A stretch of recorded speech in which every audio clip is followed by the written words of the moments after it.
Good morning, everyone. Welcome to the Kickpoint webinar. I'm Dana DiTomaso, founder and lead instructor here at Kickpoint Playbook. And today I'm going to be joined by Ross Simmons, founder and CEO of Foundation Marketing. And honestly, one of the people you need to be following if you aren't already. His new book, Create Once, Distribute Forever, is out now as well. It's right here on my bookshelf. Today, Ross will be talking to us about content distribution and mastering the art of visibility in the AI era. Please make sure to ask questions in the chat, in the comments, as we will definitely have time to cover those at the end.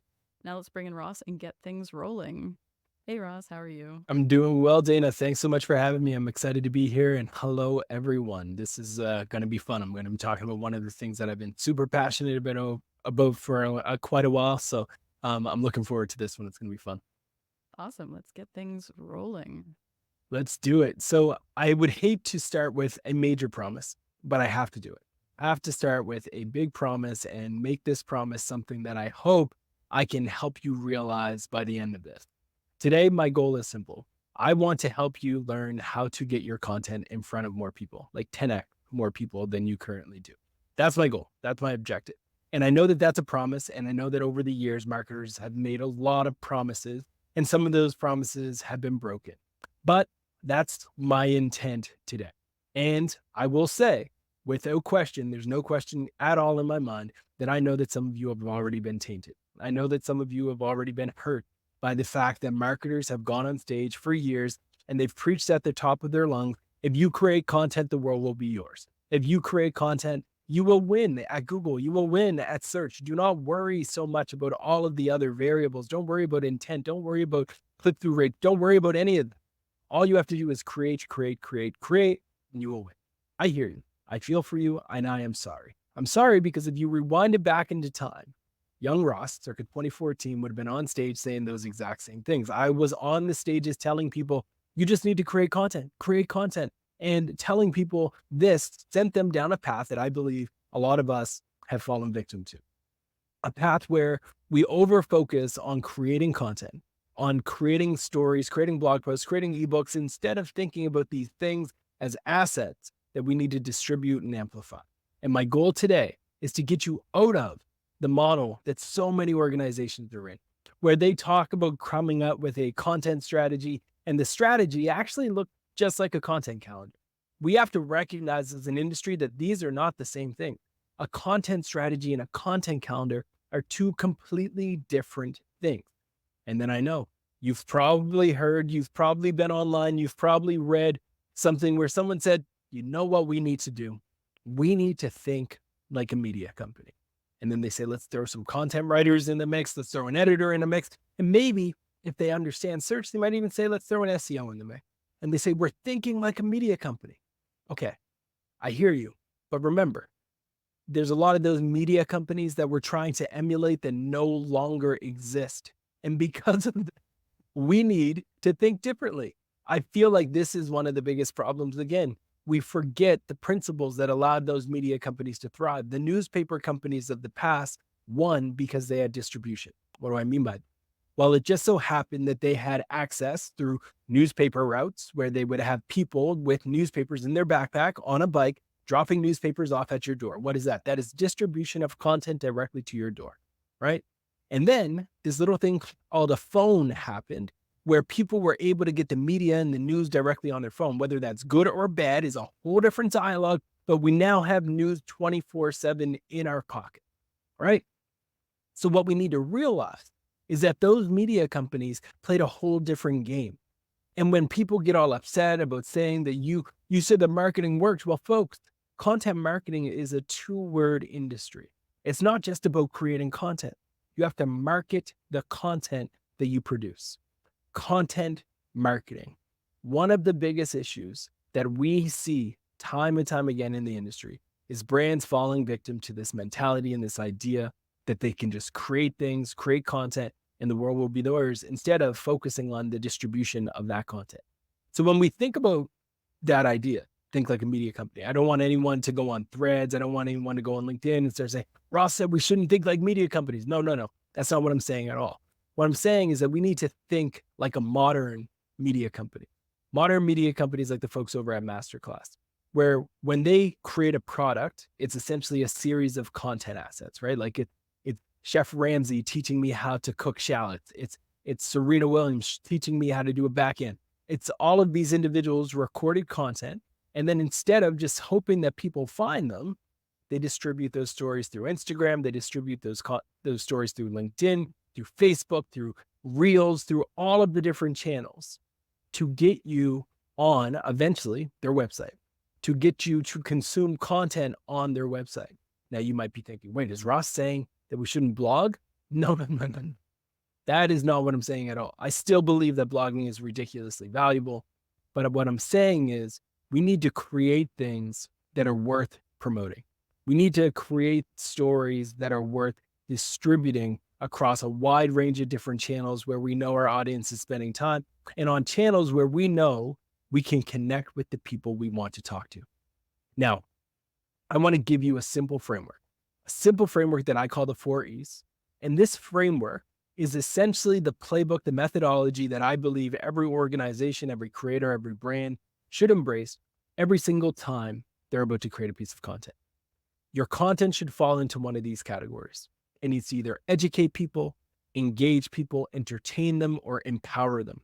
Time and time again, after working with brands to create $1 million results, working with brands to get millions of visits to assets, these are the fundamentals. If you can create content that educates people, give them more information that they've never had before, help them learn how to do something, provide them with new data, that content wins. If you can provide content and create content that stirs up a dialogue, that gives people a glimpse into who you are and what you're all about, that content can help you win.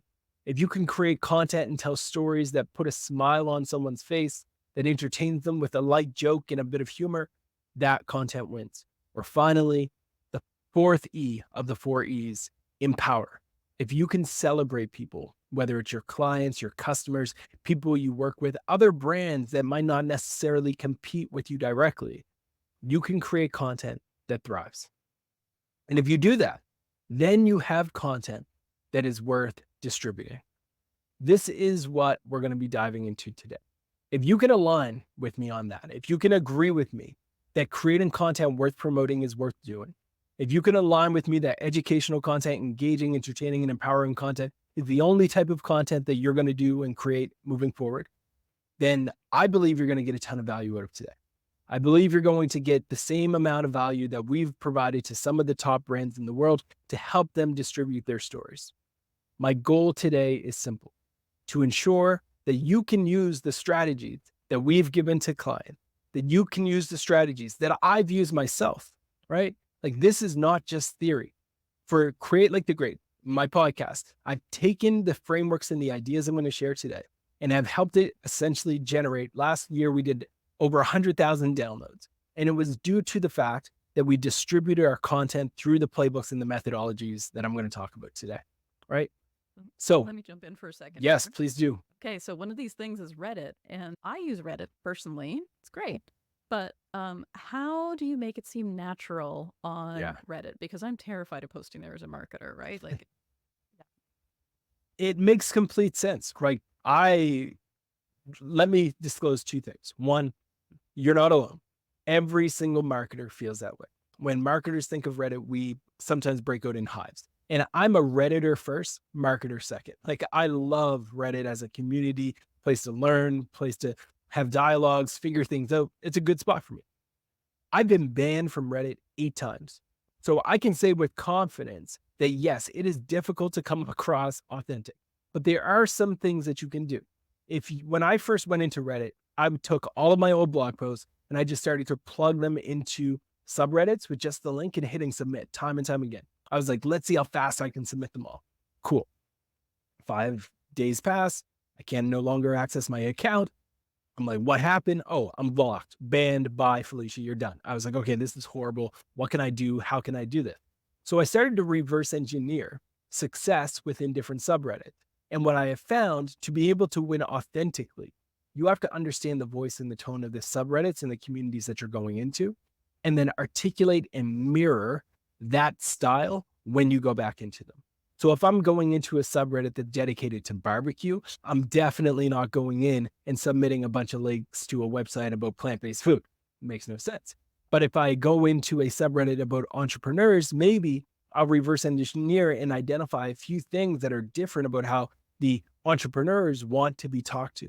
They want transparency. They want to see numbers. They want to see screenshots. Cool. So I'm going to give that to them. So the best way to be authentic to plug this content is to actually reverse engineer what has been successful there and then mirror that style and voice back to the community. And one final pro tip that I'll give: Redditors have a huge ego. And if you can go in and you can say, hey, subreddit, I love this place so much. You folks have given me so much value. The reason why I've decided to create this long form piece is because I wanted to give back to the community that did so much for me. They will eat it up. Now, you should authentically feel like you are giving value, and you should feel like you got value before you say that stuff. But if you can say that, I have never gotten a piece deleted, removed by the mods when I approach it that way. So I love Reddit. And that's kind of some of the frameworks and ideas that I would apply. That's awesome. Thank you. Yeah, I'm still a little scared, but maybe I'll try it. We'll see. Why not? Like, embrace the hives. Embrace the hives. It's worth it. But yeah, like, I'm a big fan of Reddit for that reason. And I think with the podcast, one of the things that we were able to do is, like, we repurposed episodes and submitted them in comments on Reddit. We would share them as clips on LinkedIn. We would take a podcast and embed it in a blog post. And then all of these things could then be repurposed in channels like Reddit and channels like Quora. We could reshare them on Medium, on LinkedIn articles, all of those different things. It just gives you more reach and more distribution of your asset. And again, like I said, I've done this with not only podcasts, but also with blog posts. So folks might not be familiar with some of our blog posts. Some folks might be more familiar with me on X and some of the things that I do there with threads and things like that. But a lot of the threads that I've created actually came out of blog posts that we would have wrote for Foundation Labs. Podcasts that we've published are actually just articulations and voice versions of a blog post. And again, this idea of taking a single asset and then adjusting it for the channel that you're on can pay significant dividends.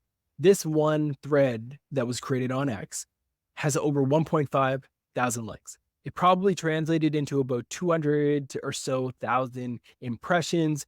I believe directly off of this, we closed 3 deals. And it was a blog post that was originally created months before that also generated leads.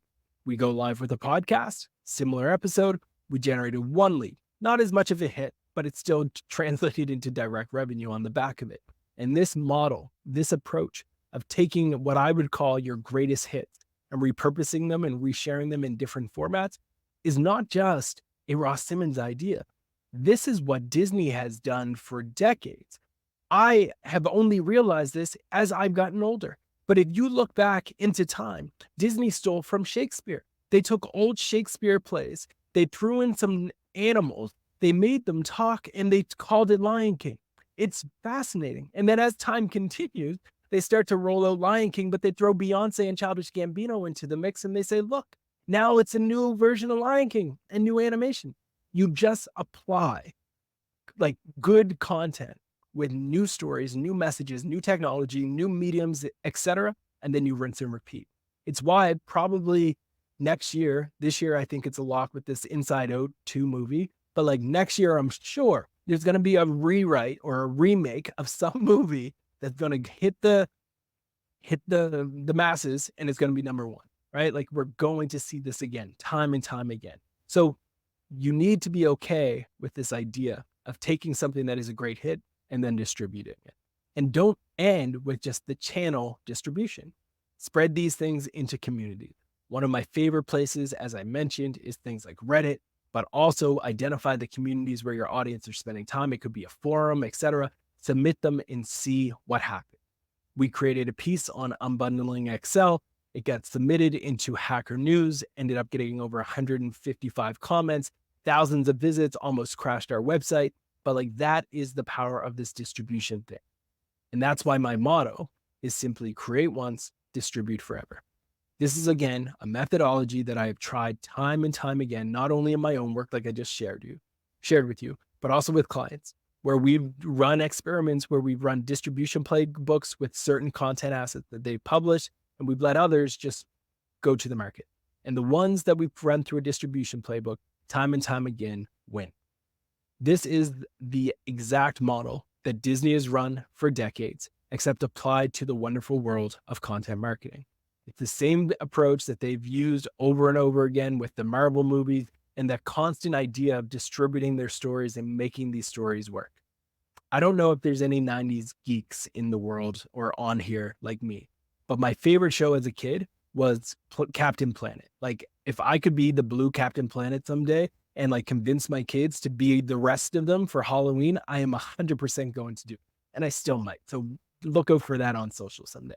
But either way, that's what we want. This visual, we want creation, research, distribution, optimization, and of course you need budget.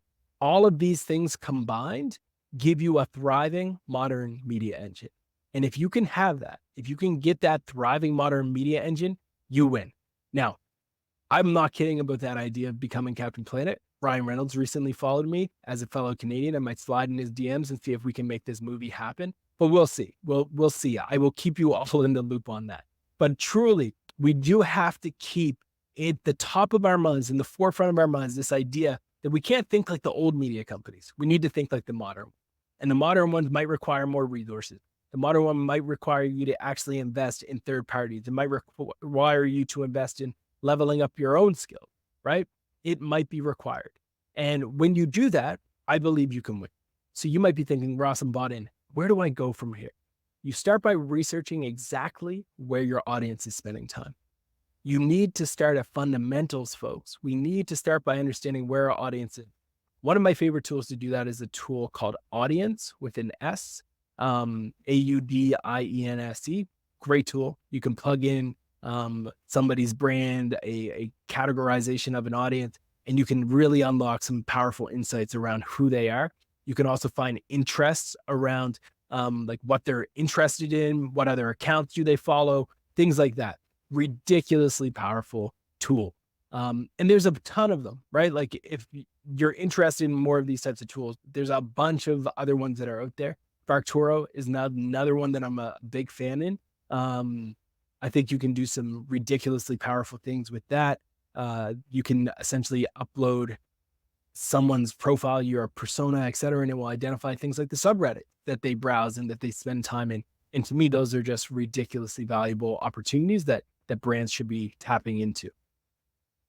Yeah, I was going to ask what other tools you use. I haven't actually heard of this audience. I mean, I don't do audience research a lot personally, so Fair. something I've dug into. I have used Sparktoro, though, quite a bit. It's really interesting. One of the things I It like is. about it is the hidden gems feature, Yes. which, Yeah. especially if you're just getting started, can be nice to be like, we don't have a big budget, so instead Right. let's go for these podcasts instead of the big expensive one. Right.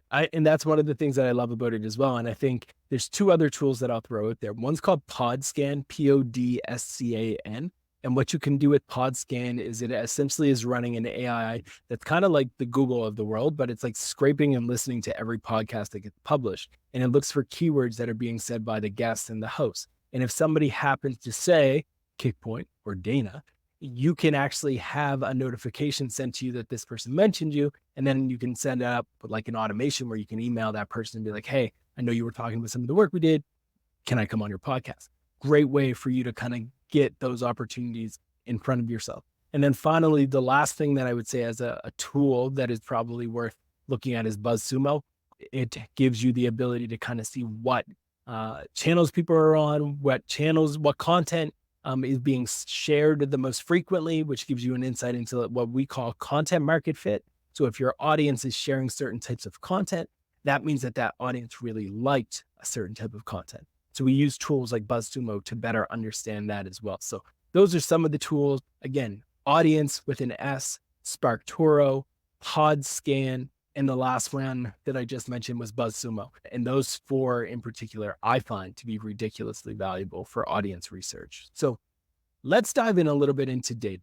And I want to dive into this because I think that we should allow, as marketers, data to really guide a lot of our thinking.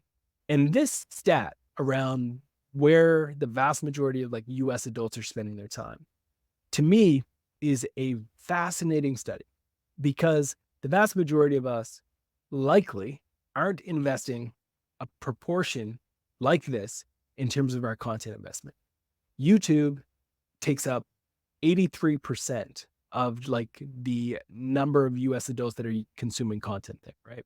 Followed by Facebook, followed by Instagram, followed by Pinterest, then TikTok, LinkedIn, WhatsApp, Snapchat, etc. So these are the places, according to Pew Research Center, that people are spending time. And if I was to ask most marketers where are they spending time, they'd probably say we're creating a bunch of content in Google and hoping that it ranks, and maybe we're on LinkedIn. Cool.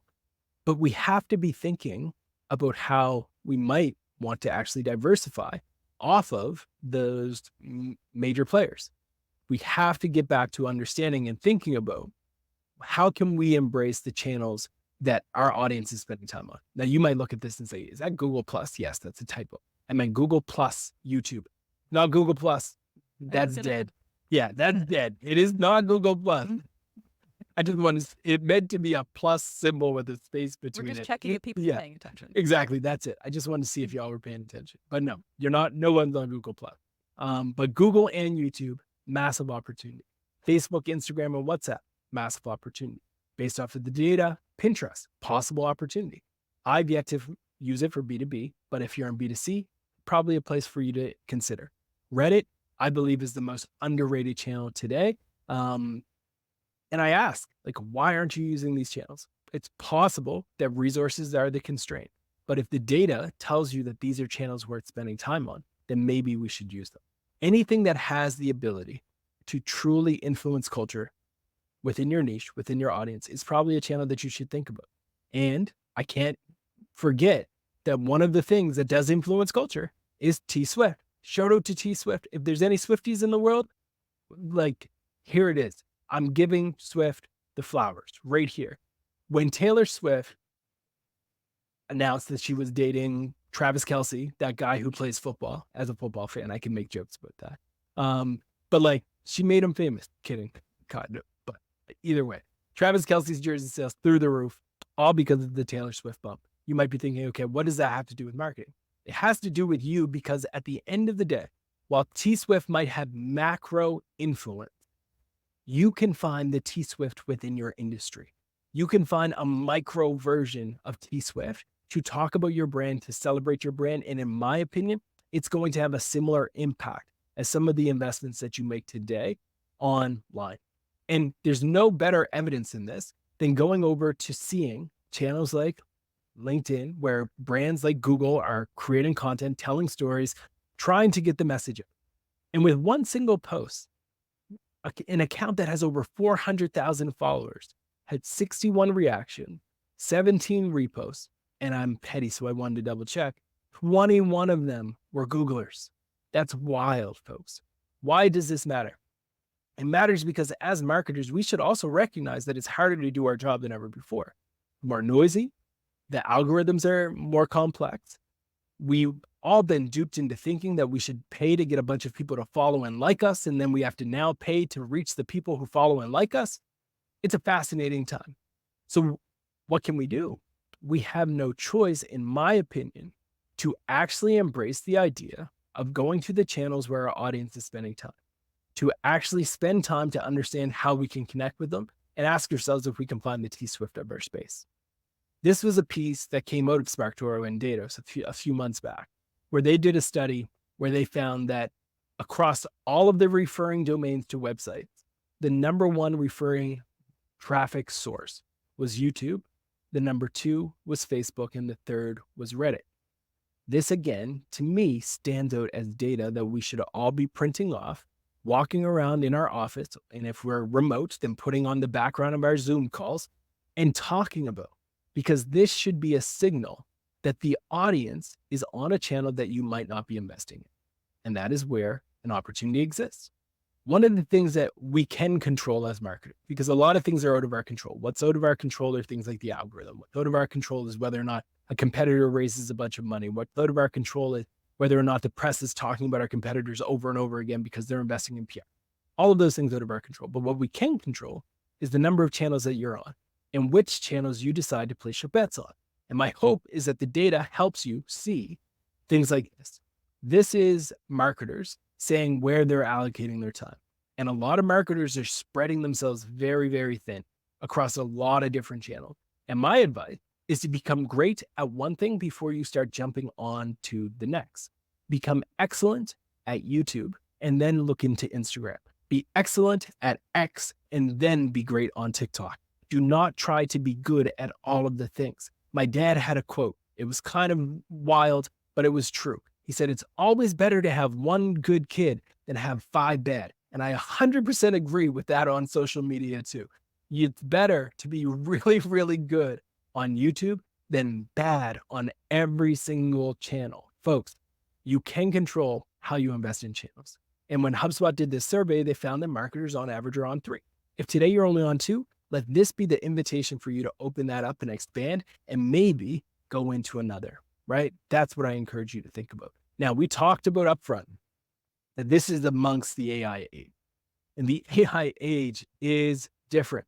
It's never been more chaotic.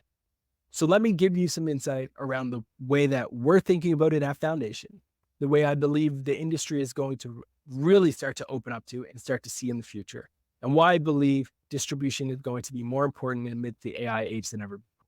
And it starts with this. The internet has almost been 100% scraped by the LLMs. The LLMs have already scraped almost everything. 95%, I think, is done at this point. New content, as it's produced, the technology is good enough where it constantly is hitting the web and scraping that new stuff. Okay, guess what they can't scrape? They can't scrape legally. Some of them break rules. Don't get me wrong. Some of them break rules. No robots TXT, we don't care. We're still going to find a way and do it later. Some of them break the rules, but for those who follow the rules, they do not go after proprietary data sets. They do not go after things that are behind a closed wall. They are not scraping things that they don't have a contract to deal with. So what does that mean? It means that there's probably a possibility for a lot of organizations to start thinking about how they can distribute their content in the places that are that last mile for LLMs to scrape. OpenAI already has to deal with Reddit. If your content's not in Reddit and Reddit is being used to constantly come up with responses to people who are asking OpenAI questions and ChatGPT questions, you're going to have a hard time showing up. Similarly, though, they have deals with other organizations.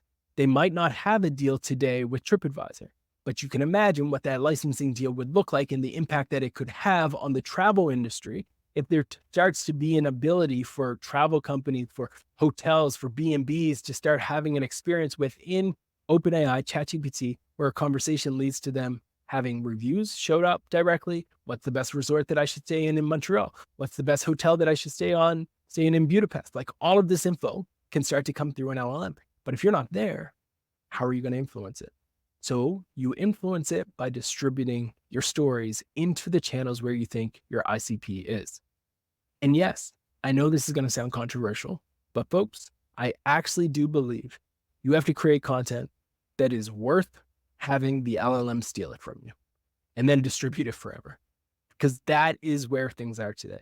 We can't control the fact that the LLMs are taking all of your content and then they're giving it back to us. Is it a problem? 100%. I am fully in support of holding organizations accountable for doing bad things, 100%. But I'm also a big believer in the fact that time is limited on this planet and we all need to just take care of our business. So let's take care of business and distribute our content and be able to unlock some opportunities while we can. So let's not end there though. Let's figure it out. Figure out for yourself. My hope today is that you don't get all excited and say, I need to distribute your content. I want to spread my content. My hope is that you don't start tweeting tomorrow. My hope is that you don't start setting up an Instagram account, start repurposing all of your stuff right away. No, I hope you do not do that, although some of you will. What I want you to do is actually go into some of the tools that we just talked about, that me and Dana were just chatting about, and figure out where your people are spending time. I don't want to see you set up a Snapchat account if you're targeting people over 40. And that makes absolutely no sense to me. Makes absolutely no sense. If you're going after 19, cool. 12, cool. Shouldn't actually be advertising to them, but that's a whole different discussion. Like, there's a lot of things. You can figure out what works for you and then go from there. But you have to actually start with understanding where your ICP is, where your audience is. Now, here's another tip, because we're going to get really tactical. I love tactics, so we're going to get tactical. If you want to figure out the code for Reddit and you're still kind of uncertain, you're still afraid, here's what I want you to do. Go to reddit.com, create an account. That, for some of you, is going to be a big step on its own. Congratulations. That's good. If you already have an account, you can get over that one really quickly. You're going to go to the search bar and you're going to type in site and then yourdomain.com. And then you're going to smash that enter button. And what you're going to see is a feed of every single Redditor who has ever talked about your brand and the content that was circulated about your brand. This can be very powerful. It can be powerful for a few reasons. One reason is because it can give you an insight into the things that people on Reddit actually care about that you talk about. Powerful stuff, right? Because now you know what these people think of you. It might be bad. That's also good. Like, don't be mad because somebody is telling you that you have a horrible customer service department. Use that as a signal that you need to go and talk to customer service and figure out that problem, right? Like, those are things that are good. You're also going to sort the content by top post. And what you're going to see is potentially something like this. So I went in, I typed in HubSpot.com. Turns out 6 years ago, the number one piece that HubSpot created was a piece that, with Redditors anyway, was a piece about Ben and Jerry who met because they were the slowest kids in their gym class. And that post generated over 190 comments. It got 9.9 thousand upvotes. What does that tell me?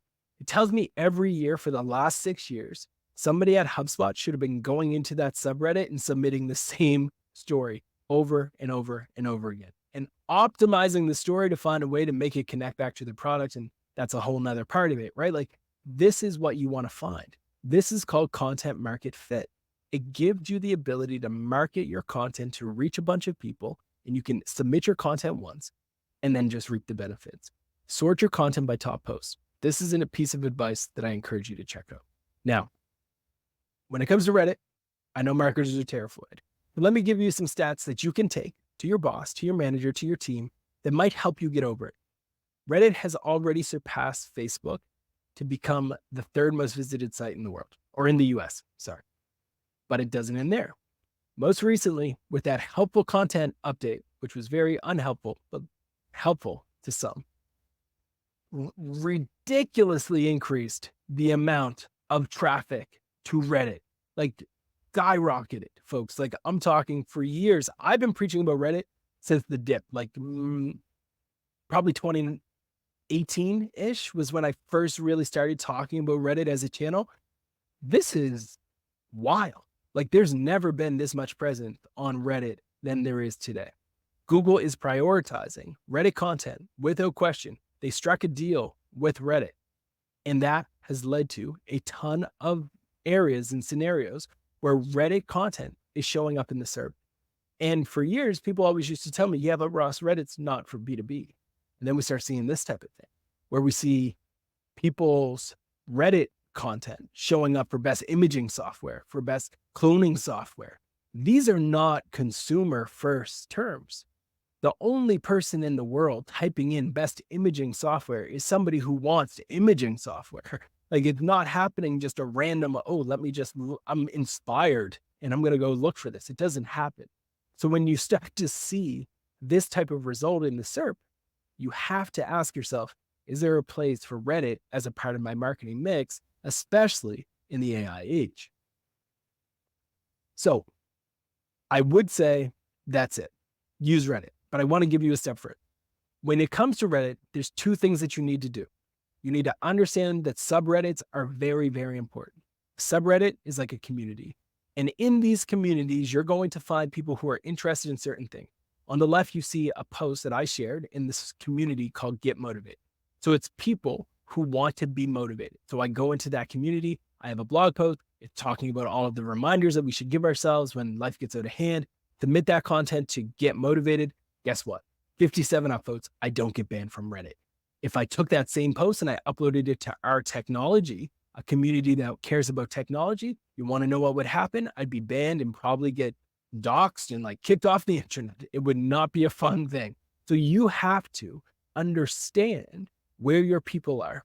And then you also want to understand on the right-hand side, what I did in this subreddit for Our Entrepreneur. So I could have just went in, somebody asked a question in Our Entrepreneur, just like, what are some things that I should know if I'm going to jump into entrepreneurship, et cetera. I wrote an in-depth response. At the bottom of the response, I had two links to articles that I published so they could go deeper into my world. So I add value first and I make sure it's ridiculous amounts of value so I don't get blocked and don't get banned. And then I subtly reference at the end, if you want to read more, I've written quite a bit on this topic. Check it out. It's not necessarily passive, but it is not a big, overly sales driven approach. And that's how you win on Reddit. All right. This is the motto: create once, distribute forever. I know at this point you probably thought, oh, is this all about Reddit? Only Reddit? No, there's more. You can also look at things like Facebook. And the reason why I want to talk about Facebook, and some of you might be thinking Facebook has nothing to do with B2B, you're wrong. Look at this. These are Facebook groups that have people who have self-identified as having interest in certain topic, a topic such as digital marketing. Turns out there's also groups on Facebook for things like MSPs, for things like digital imaging, physicians. You can go into these groups where there are people who care about certain topics and they're ridiculously passionate about them. And you can start to distribute your stories within these communities. The way you distribute them, I talk about it a lot in the book. So again, I know I haven't talked about like the book too much, but like create once, distribute forever. I break down how to use Facebook groups in depth. I talk about the ways that you can take your stories and spread them. I talk about how you can find them. All of that stuff is in there. But that's what you want to do. You want to go in these groups, you can sponsor them, or you can share your post natively. And let me also give you an insight that not a lot of people talk about. You can reach out to admins. Let me take you back into time first. So let's say 2016. 2016 is when Facebook groups rolled out, I believe. I don't know about you, but life was a lot different in 2016 than life is today for me. A whole different world. Now, other people who created Facebook groups back in 2016, they've also gone through life and life has changed for them. And some of them no longer want to manage the Facebook groups that they have. They don't want to manage the Facebook pages that they have. You can send them a DM and say, I noticed that this page hasn't been active since 2015. That's literally the script that I sent, as you can see here. They said, I'll sell it for $5,000. I said, okay, mind telling me a little bit more about the domain, what you have here? They turned out that they actually had a website that went along with this Facebook page, an email list. I was like, cool, this is wild. Can you sell? Is that the best price? I just said, what's your thoughts on a lower price? I'm not even an aggressive, good salesperson. That's all I said. They're like, best I could do is 3,000. The page had like over 100,000 people following it. And I got it for $3,000. And then I went into that page and I was able to monetize it quickly. And I was able to win on the back of that. Huge arbitrage opportunity exists on Facebook. Some of you might have been checked out for the last few minutes because you're like, B2B isn't on Facebook. It is. When you ask B2B folks where they're spending time, they're on Facebook. You want to know why? Because humans are like onions. Just like Shrek said, we have layers. We're not all professional all the time. After this, I'm going to be outside playing with kids. We're not just professional suits all the time, folks. We are humans. We go on Facebook and we're scrolling through sports. We have a group chat on WhatsApp where we're sending messages to our old friends. We have all of these different places. Yes, LinkedIn is without question the number one platform for professionals, and it is the number one place to go if you want to connect with professionals when they're in that professional setting. But when it comes to straight up humans, all the time, the meta properties are without question one of the top places to look at time and time again, because that's where they go to get distracted. Yeah, I think the thing about this chart is decision makers' time spent, not just like what sites do you visit, but how long you spend on there. Yeah. Facebook, I had to put a control on my phone because it is such, I don't know what they've done with their algorithm, but it's such a time suck for me. It's a huge time suck. I have to make myself shut it off because just reels after reels or like videos or it's so easy. Go back to the page that you bought. I mean, obviously you don't necessarily want to talk too much about it, but like, was it a topic for... I'll give a bit of insight. No, so this was one of our own. So one of the things that's different about Foundation is we have agency, we have media, and we have like products. So in the media side, we own a bunch of different wild domains that have nothing always to do with marketing. One of them is a plant-based website. And it was a Facebook group that was dedicated to people who were plant-based. And I was like, cool, this is interesting. We have a plant-based domain. We actually sell some information products around how to have a plant-based diet. Let's put up some posts, put up 3 posts, Dana, 3 posts about this plant-based guide to gains or something like that. And it's all like wildfire. People bought it. They loved it. They gave it amazing reviews. We were able to make $3,000 in like 3 posts. It was wild.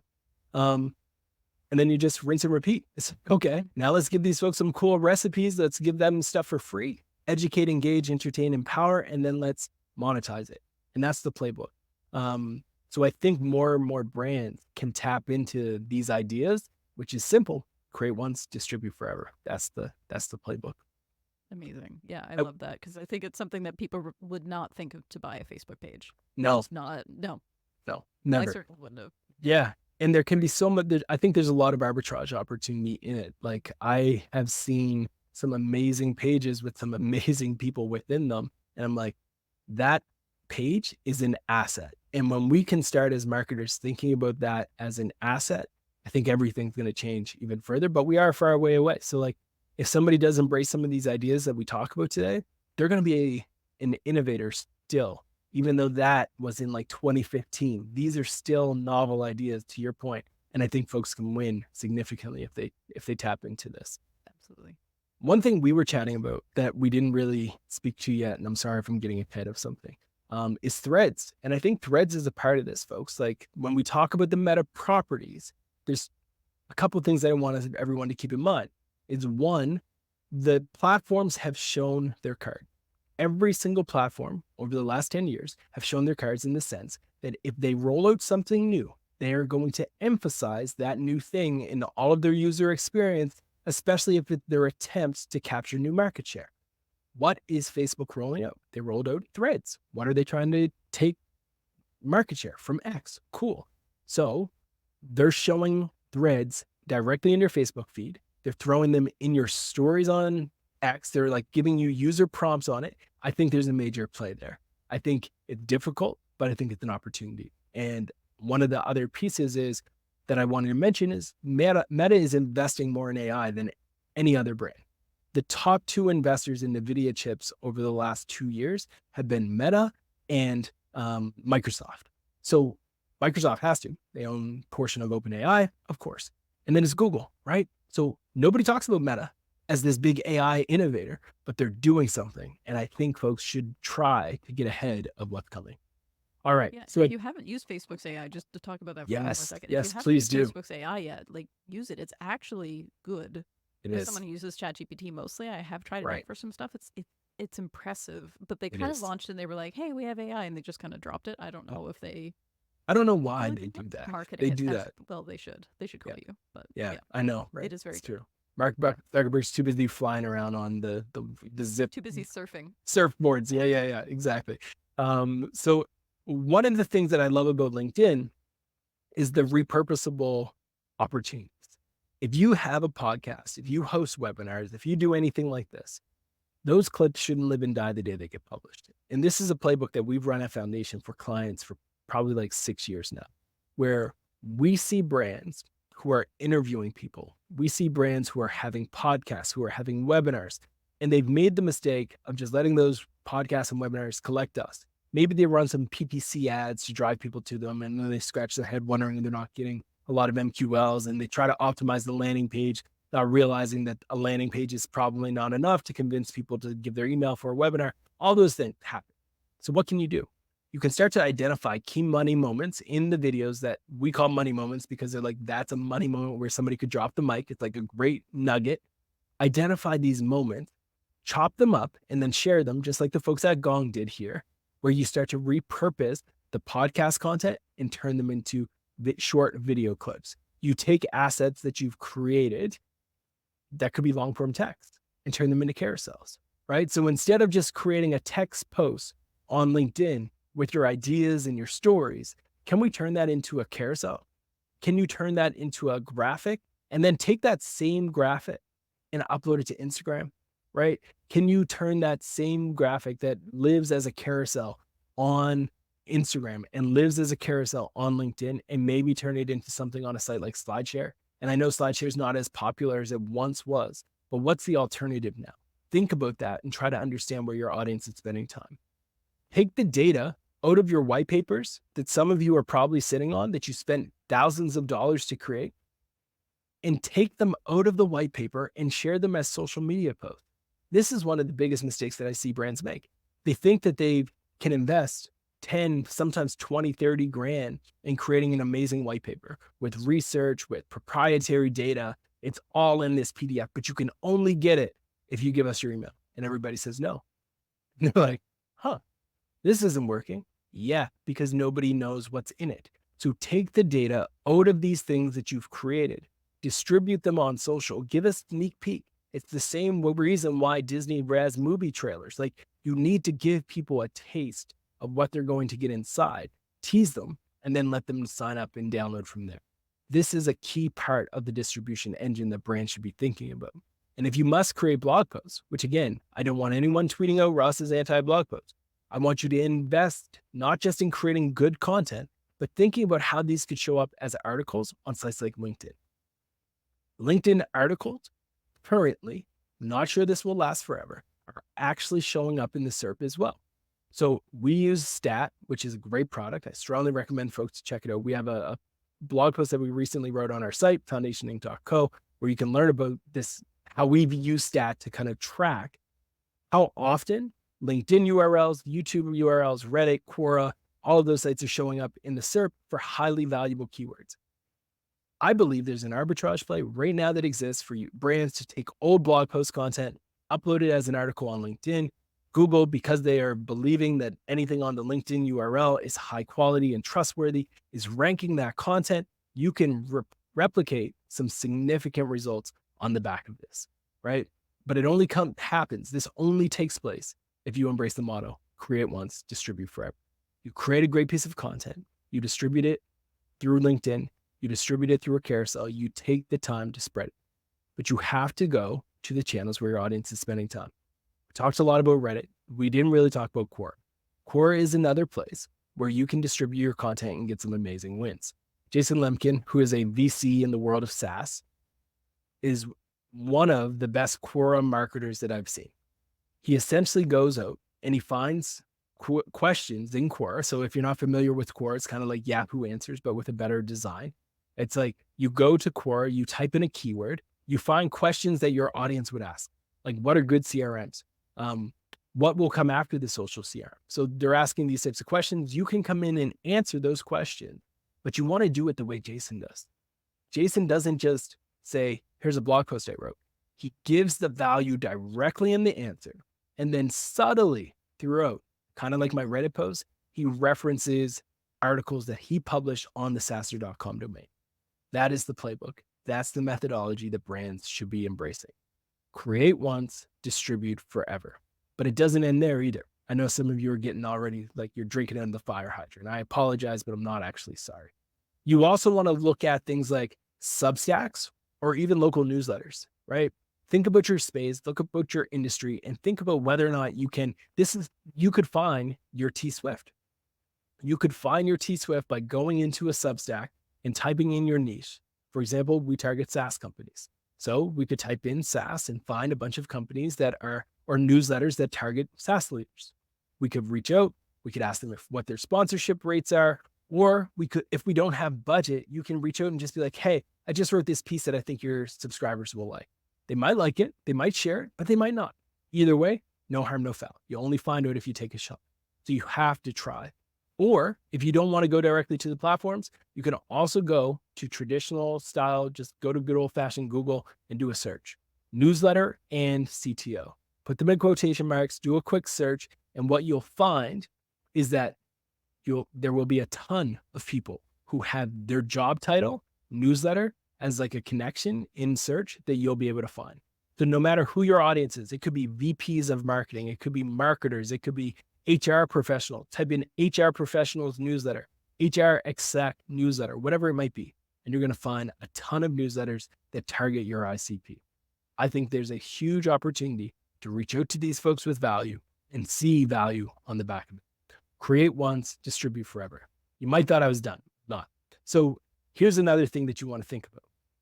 If you're inside of these Facebook groups and you see your audience talking about something and they're getting excited about something, use this to inspire the content you create.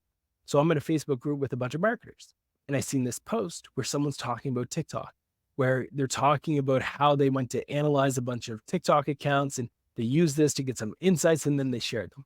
This tells me immediately that if I replicated the same format, but I said I get to analyze 4,000 LinkedIn accounts, or I get to analyze 4,000 X accounts, and then I shared my insights, that the community is probably going to respond well to it the same way they responded well to TikTok. That is the opportunity that exists within these groups. It's not just about distributing your stories, it's about identifying opportunities that exist. Now, folks, I do want to share with you one other thing to keep in mind as you navigate all of this. There's no question that not all content is created equal. When you look at Stripe.com, they're a site that generates millions of dollars. They're valued over $1 billion. Their blog section of their site generates mediocre traffic on a regular basis. But their audience is engineers. So do they need to write a bunch of blog posts? No. They can focus on documentation.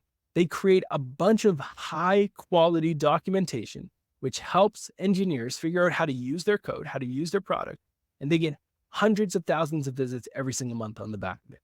You need to start, folks, by understanding your ICP. And if you are targeting folks like engineers, maybe you need to invest not in a bunch of blog posts that they're never going to read, but instead you need to take a page out of Stripe's book and create content that is just great developer API guidelines, guidance, things like that. So you were wondering, is Ross saying don't blog? Kind of. In certain industries, kind of. You might actually want to allocate your investment to something else. When you look at things like YouTube showing up in all of that data, it doesn't surprise me to see that Shopify's dev channel has over 1.8 million views. Because when you're trying to debug something, when you're trying to learn how to code, maybe instead of reading a blog post, I want to actually watch a YouTube video that's going to talk me through how to deal with a certain problem or a challenge. Maybe that would be better for me. So maybe in that research that we talked about, you will uncover that blogging isn't exactly the best approach for you. And maybe you'll start to understand why I say not all assets are the same. And you should think about your audience and figure out how you should be investing in your content marketing mix. Should you have a big emphasis on long tail SEO strategies? Maybe. I don't know enough about you right now to give you that. Should you be investing in Quora? Maybe. I don't know. I don't know enough about you to give you that advice. Should you continue to do your white paper campaign? Maybe. I don't know. And I know everybody hates marketers who say, I don't know, but we should be okay saying, I don't know, right? Like that's something that we as an industry need to be able to say. We all need a Hippocratic oath of some sort. And mine is, we should say maybe. So you have to do the research to understand the stories that your audience wants, the types of formats your audience wants, the channels in which they're spending time, look for content market fit, create educational, engaging, entertaining, empowering content, and then distribute it like wildfire. We need to get out of what I call the traditional methodology of distribution, where we get all excited, we prepare. We're like, let's brainstorm some content ideas. And you identify a bunch, you write some titles, everybody's in agreement. These are good ideas. Share it on your LinkedIn account. You might share it on your X. That's it. You're done. And you say, let's create some more content. And then 12, 24 months go by, you start to see that other people are adding a new date to their title tag in Yoast or whatever. And you're like, I got to do that too. And then you're changing it, but you don't change anything else. And you're like, cool, we're optimizing it. And let's reshare it again one more time. That is not the playbook, folks. The new playbook, what I believe brands should be doing, that every creator should be doing, is something like this, where you prepare, you go through the motions, you do research, you understand your audience, but then you're captivating your audience through all of your own channels. You're distributing it through your email list. You're distributing it through LinkedIn. You're distributing it through Facebook, whatever social channels you have. You're updating your banner at the top of your website to announce that you just rolled out a new ebook. So every single visitor that lands on your URL for that week is seeing it and they can click it. Then you're going to secondary channels like that TikTok, like that T-Swift for your industry, and you're sending them a DM asking them if they like this piece, share it, etc. You maintain momentum by not saying we're done, but by doing the same thing you did day one and resharing that post on LinkedIn, resharing it on X, uploading it to Threads again, right? Then you start to say, we have time. We have time now to go into a niche community and seed our content there. We're going into that subreddit. we have time now to take this blog post that we created and turn it into an article on Medium or LinkedIn. We're going to reshare that content over and over again, and we're going to measure the result. That is how you create once and distribute forever. If you must blog, turn those blog posts into articles on LinkedIn, turn them into long form assets on Threads, on Reddit, turn them into YouTube videos. And after you turn it into a YouTube video, embed it into a blog post that you already created. Create once, distribute forever. Allow the things that you create to be used to distribute your story, and then distribute your stories within the channels that work from there, right? Here's the motto, folks. Create once, distribute forever. I know we talked about it a lot. In the AI era, I believe we all have to recognize that it's a new dawn, it's a new day. The old strategy of just pressing publish on a whole bunch of blog posts and hoping that people find you is what I said when I had no facial hair and I had no idea about what was coming down the road. But I do have a belief that today, more than ever before, with chaotic algorithms, with more noise than ever before, the best approach for all of us is to create ridiculously valuable content and distribute it across as many channels as possible. That is why I wrote this book. I wrote this book for the sole intent that I believe that some of the greatest creators, some of the greatest minds, some of the greatest things that you've even done and created are going to collect us, because you don't have the playbook that you need to distribute those stories.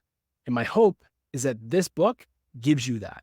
And to give you a little bit more, I've packaged it up so you can not only get access to the book, but you can also get access to a distribution checklist. So you can also get access to a course that I developed called Dream.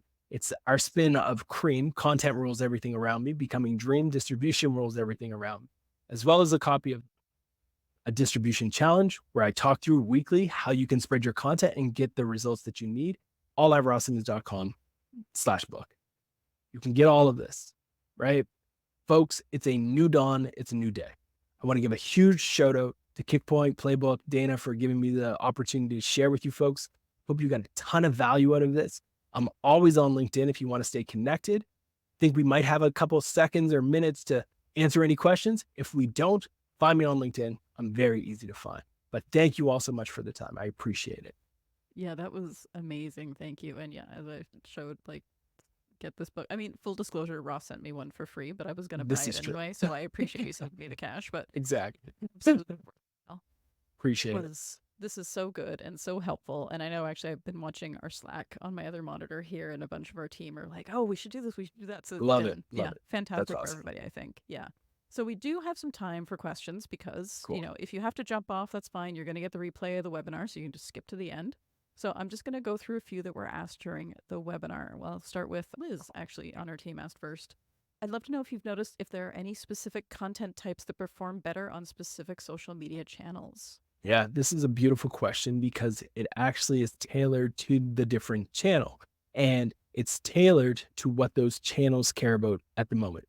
So LinkedIn recently just rolled out a new tab that is heavy on video.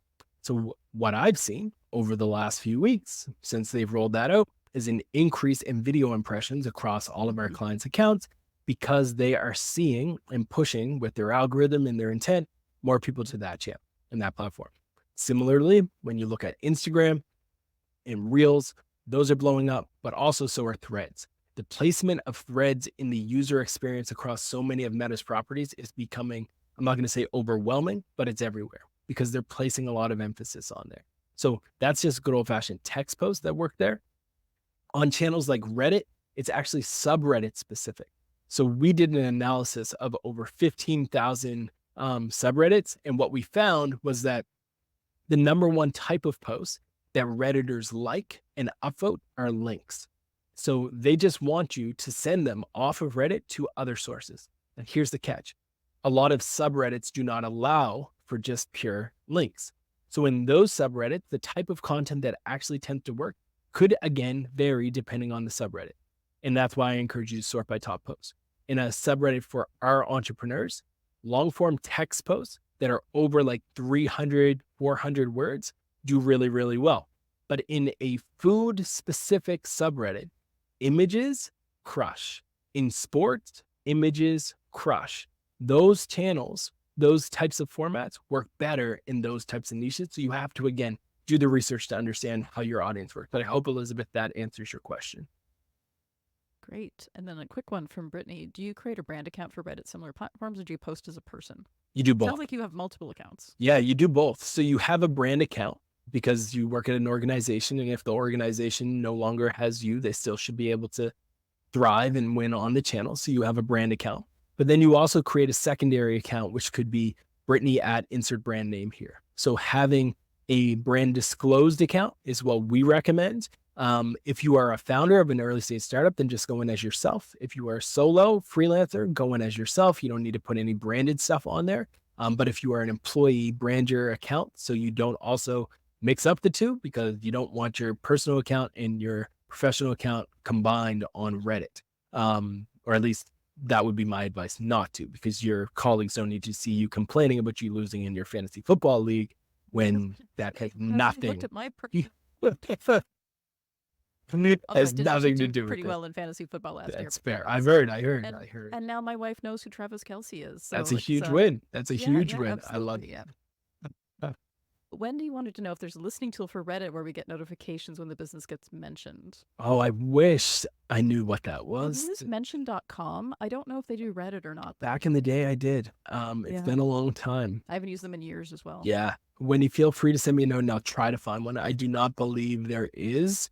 There used to be something, but it wasn't really reliable. But yeah, sorry, at this point, I don't know. That's a great business idea, though. That's very interesting. This is more of a comment from Kate. It's like, we're going to ruin Reddit. It's true. Yeah, probably. This is what true. marketers do. We find a thing and then we destroy it. Yeah, Reddit is already in trouble. Jonathan shared that he advertised on Reddit and they got emails saying how much they liked the ad.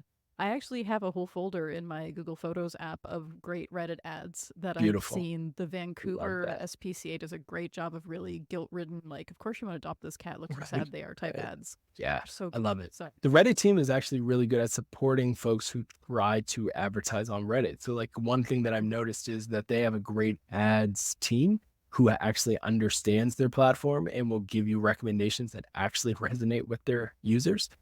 So if you get an email or a cold call from somebody on their team after you run a few ads, I would recommend that you take it. They're good folks. Unlike Google reps, don't talk to them. They're not. I know, I'm not. I wasn't going to say anything. And Facebook reps too. No. Wasn't saying anything. Say it. It's just funny because actually our next webinar is going to be with Ginny, who's the ads liaison at Google. And I mean, she knows my feelings on ads reps. So yeah, we'll talk about this each more in a bit moment. Question from Kate. She was using Quora back in 2012 with zero success. Yeah. How do you get through the competition? I know it's pretty high. Yeah, it is ridiculously high. So my recommendation on Quora would be twofold. One, you want to go after new questions. So old questions, you're not going to win. They've already indexed. The top answer has 100 and some thousand votes. Like, it's going to be very difficult to win on this. What you want to look for are new questions that people are asking and answer those. The second thing that you want to do is actually leverage Quora's post functionality. So on Quora, they have the ability to create posts, just like an article on LinkedIn.